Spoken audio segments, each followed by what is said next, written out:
Hey guys, welcome back to my channel. We are going to do a critique video today. As you can see, I am once again at my house because everything is still on lockdown, so I'm still not able to record from the studio, but we're going to go ahead and tackle this here. Yes, we're doing a critique video, which I've made one of these before where I actually looked at and talked about one of your pieces of artwork. But this is something I've done pretty regularly over on Patreon for the past year or so, but I've just recently decided to make these videos public. They will still feature works of art that are submitted by patrons, and my patrons will get early access to them. But I was feeling like maybe this would be something that'd be good to share with the broader community, because I feel like personally I learned a lot from critiques, and learning to have your own work critiqued is really challenging and can be painful, but there's so much that you can learn from that. And in addition to that, I think even just watching other people go through that experience and seeing what sort of feedback other people got, so being an observer to someone else's critique, is also really, really valuable. So we'll see. This is an experiment, as are most things I do on this channel. We're trying something new. We're going to go ahead and launch in on this piece, which was submitted by Disha Marcandy. And Disha has submitted several works on Patreon. She's a longtime patron, so thank you so much, Disha. I'm gonna have her Instagram linked in my description box, so please go on over there and check out some of her other work if you want to see that, if you like what we're talking about today. So yes, Disha painted this beautiful apple here, and I'm gonna talk about, my patrons will be familiar with this format, but I'm gonna talk about a few things that I think are working really well and are really strong in the piece, and I'm gonna suggest a few areas that could be improved on, added to, modified, either in this piece or in a future iteration of this piece. So without further ado, we're just going to dive right in. All right, so working well. Overall, I think the proportions are solid. It looks like an apple. It reads as pretty realistic, fairly realistic, and it has a really nice irregular shape. So something that happens a lot with fruit illustrations, well, really with any subject, is that we have a tendency to want to make things overly symmetrical, and especially things that are not man-made, that are organic and they're grown and natural. Those things are not really symmetrical. So Disha has done a good job in preserving that and looking like an actual real apple. Another thing that I really like, probably my favorite thing about the piece as it is now, is the really beautiful kind of dappled texture on the surface of the apple.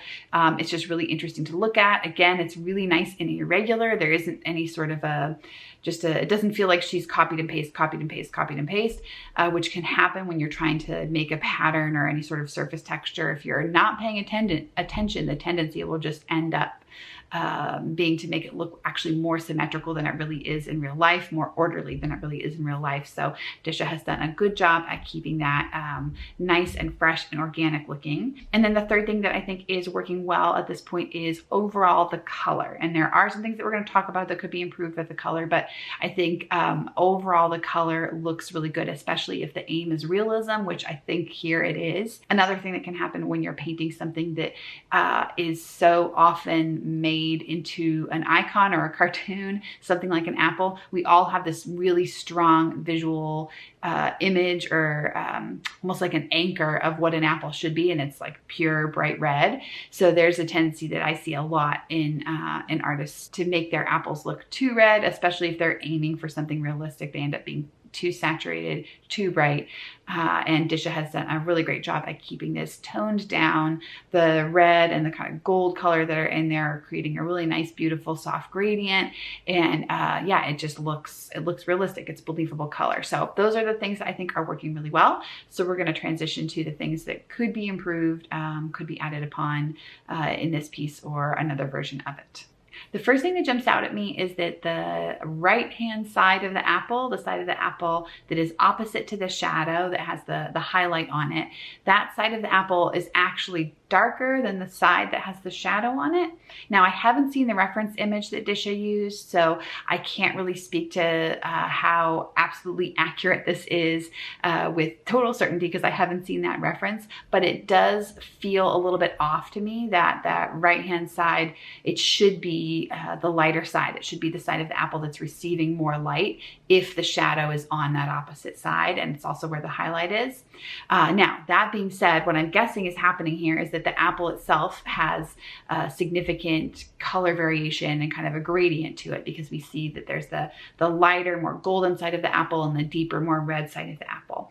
But if that is the case, there's still something you can do to tweak that and make it look more believable. And basically what that is that you need to add more shadow, more dark values on the dark side of the apple. So let's just assume, for the sake of this illustration, for the sake of this image, that the dark side of the apple is the side that has the shadow on it. So from my view, looking at this, I feel like you do need to have some additional dark values over there.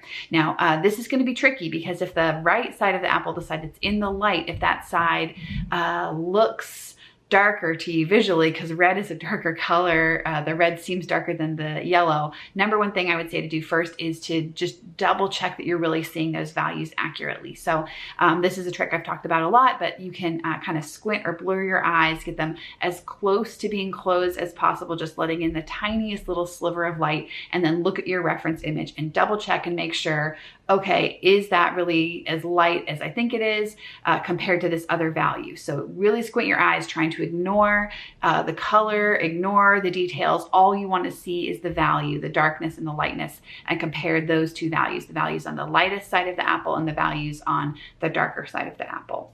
And you don't have to just completely make that side, that whole side of the apple, the shadow side of the apple, dark in order for it to read more realistically. I think the area where it would be most crucial is down where the base of the apple kind of meets the ground. And this is another thing that I think could be improved regardless of what everything else that we've just said. The apple right now, to me, doesn't really feel like it's sitting on the ground. It feels a little bit like it's kind of hovering just above the ground with the shadow there, not really being connected to it. So I think if you can add some darker values right where the apple meets the ground, kind of even in the shadow area and the in-between area between the apple and the ground itself. So just a little bit of deeper, darker value on the apple itself, and then like a nice dark shadow right underneath where the apple meets the shadow. And that would be really, really small. And I would approach it tentatively and kind of build it up a little bit by little bit.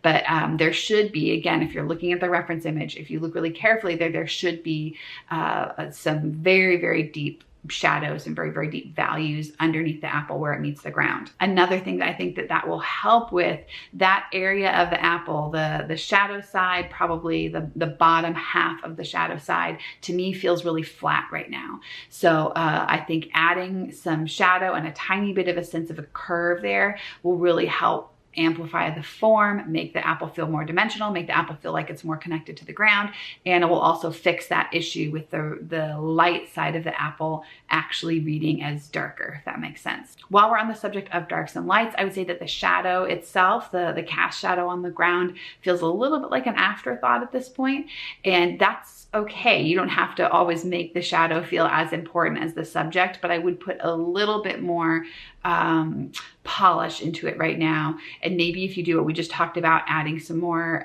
development to the apple and that nice really dark area right where the apple meets the ground, that may fix some of it. But I would look at kind of polishing up the shadow, treating it with a little bit more care like you've treated the rest of the apple. And the other thing that I would double check is the angle of the shadow. So again, without having seen the reference image, this is hard for me to tell for sure, but based off of where that hot white highlight is, the really bright little white spot on the top right of your apple, to me, the shadow looks like it may be at the wrong angle. Like it should be kind of bending a little bit more back behind the apple. But again, I haven't seen the reference, so I can't tell that for sure. But I would say that when you are laying down your shadow, even if you're going to be really simple with it and only just do like a little field of watercolor or like a soft fade of colored pencil, which is what I often do, even then, even if it's really simple, and maybe even especially then, it's important to pay attention to the form of that shadow. So pay attention to which direction it's going, pay attention to where the edges actually are in proportion to the subject. subject. Having a shadow is a great way to make your subject feel like it's weighty and has form and is connected to some sort of a ground rather than just floating out there in space. But if you get some of those elements wrong, if the shadow is going in the wrong direction or it's the wrong angle, it can actually have the opposite effect and can make the subject feel, feel like it's not grounded, like it doesn't have form, like it isn't real. So I would just take a little bit closer of a look at the shadow. And then the last thing I would say is, and this is more of like a personal note because it's just some of my personal taste coming through here, so feel free to totally disregard this. I mentioned how much I like and appreciate that you have done a really good job keeping those colors not too saturated. You've kept them like really delicate and natural looking. That being said, that is what I tend to do for like the first part of a piece, probably the first 80% of a piece. I work really hard, especially if I'm aiming for realism and I'm drawing an organic subject like an apple. I work really hard to keep my values and hues, to keep my values more mid-tone and to keep my hues desaturated for most of the process. And then at the very end, I will push really hard in the darks and the lights, get the lights a lot lighter and the darks a lot darker. And then I'll do that same kind of thing with the hue, with the colors, the saturation. So pick some areas where you could dial up the saturation. So one spot would be around where that hard white highlight is. My guess would be that that is a little bit more saturated of a red than some of the other reds, since it will be pretty close to where the light is. It would be really well lit. And another thing that you could do with color to make it a bit more interesting would be to use complementary colors in your shadows. So back to that area that we were talking about at the bottom of the apple where it curves under, that would be a really nice area to do. Let's see, what color is, yeah. So it's kind of an orangey color. So you could do a really nice blue under there, almost an ultramarine blue, to really make it look nice and cool and to help it kind of lay down flat as a shadow. Again, that's a matter of taste and preference. You may prefer to keep everything looking really kind of soft and muted, in which case you could do what we've talked about, amplifying the form, increasing the sense of form just with values, just with darkening and lightening your colors. And since you're working in watercolor, if you are open to going back to this particular piece, if you want to keep working on it, I honestly think you could do a lot of this. You could continue on with this piece. To me, it looks like it's a really, really solid start. Like it's more than a solid start. It's like 80% of the way there. It just needs a little bit more polishing and if you want it to have that sense of true realism in terms of the form. But then of course, if you are done with this, if you're ready to move on, then you can just take all these things and try to apply them to your next piece. Thank you so much, Disha, for letting me talk about your piece, for submitting it, and this is, I'm trying to remember how many times, I know you've done it a couple times on Patreon. You submitted several times, and I know I've talked about your work at least once on Patreon. So thank you so much for continuing to be brave and put yourself out there. And for everybody else who is watching this, and especially to people commenting, please give Disha a pat on the back, high five, virtual hugs, whatever. But just remember to be really, really nice in the comments and supportive in the comments, please. If I see anything that is unkind, it will be deleted immediately. It is really hard to put yourself out there. And if you haven't done it, it's just really challenging. You feel really scary and vulnerable to share your work and put it up for critique. So, but it is really one of the best ways to learn. So I applaud you, Disha, and I thank you. And thanks, of course, to all of my other patrons for supporting this channel. Thank you to Meg for editing. Let me know what you guys thought of this video. If you like this kind of video, if you want to see it again. And we could also talk about potentially ways to have submissions, maybe for a special occasion. We could have a submission where a lot of different people got to submit work, and I would choose just one or two. Right now, being a patron is the only way to submit work for a critique. So every single patron has the opportunity to do it, but it's something that is only available over on Patreon. So yes, that's it. Let me know what you think. Let me know if you have any questions or ideas for other videos, and I think that is it. If you're new here, please subscribe. My name's Kendall, by the way. I am a professional illustrator and I make videos about that, about freelance illustration and both the business of it and the technical aspects of it, like actually creating work. So yes, that is really it. Hope you guys are having a good week and I will see you in the next video. Bye.